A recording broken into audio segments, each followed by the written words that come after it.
बिस्मिल्लाहिर्रहमानिर्रहीम। अस्सलाम वालेकुम 9th क्लास बच्चों। आज का जो सा आप लोगों का टॉपिक है वो हमारे पास है चैप्टर नंबर 6 से, जो कि हमारे पास है वर्क एंड एनर्जी, और जो टॉपिक नेम है वो वर्क।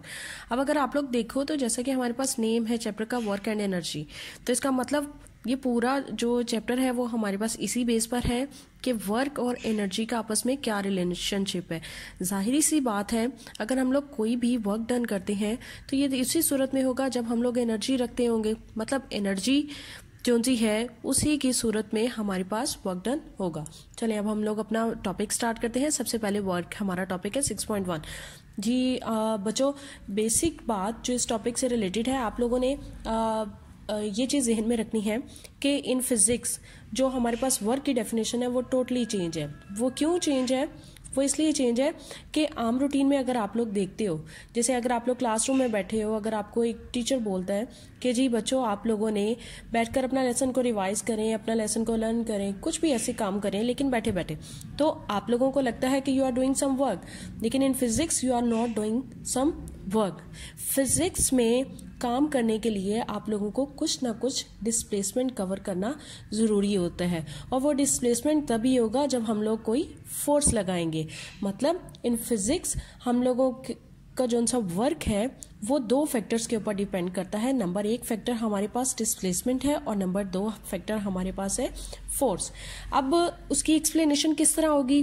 जैसे लेट्स सपोज हमारे पास एक ब्लॉक ए है, इसके ऊपर हम लोगों ने फोर्स लगाई, यहाँ पर अप्लाइंग फोर्स लगा रहे हैं। तो जब फोर्स लगाएंगे तो जो ये ब्लॉक है, ये ब्लॉक फोर्स की डायरेक्शन में मूव करता हुआ इस तरफ आ जाएगा। मतलब अगर हम लोग यहाँ से फोर्स को अप्लाई कर रहे हैं इस तरफ, तो जो डिस्प्लेसमेंट कवर हो रहा है वो फोर्स की डायरेक्शन में ही कवर हो रहा है।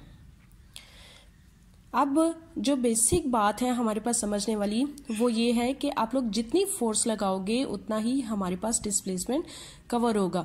उसी चीज़ को सामने रखते हुए हम लोग फिजिक्स की डेफिनेशन करते हैं। फिजिक्स में वर्क की डेफिनेशन है वो हमारे पास है, work is done when a force acting on a body and displaces it in the direction of force.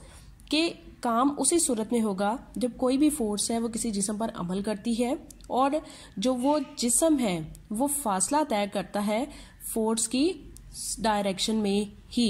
ठीक है, ये हमारे पास ये एग्जांपल है। देखिए यहाँ पर दोबारा से मैं बता रही हूँ, फोर्स को अप्लाई किया, फोर्स को अप्लाई करने के बाद जो ब्लॉक है वो इस पॉइंट से इस पॉइंट पर आ गया, और चूंकि फोर्स इस तरफ अप्लाई हो रही थी डायरेक्शन में, तो इसलिए जो डिस्प्लेसमेंट भी कवर हुआ है वो हमारे पास इस सूरत में हुआ है। ठीक है, तो ये चीज़ हमारी है कि जो फिजिक्स है उसमें हमारे पास जो वर्क डन है वो तभी होगा जब फोर्स लगेगी, और फोर्स लगाने की सूरत में डिस्प्लेसमेंट कवर होगी।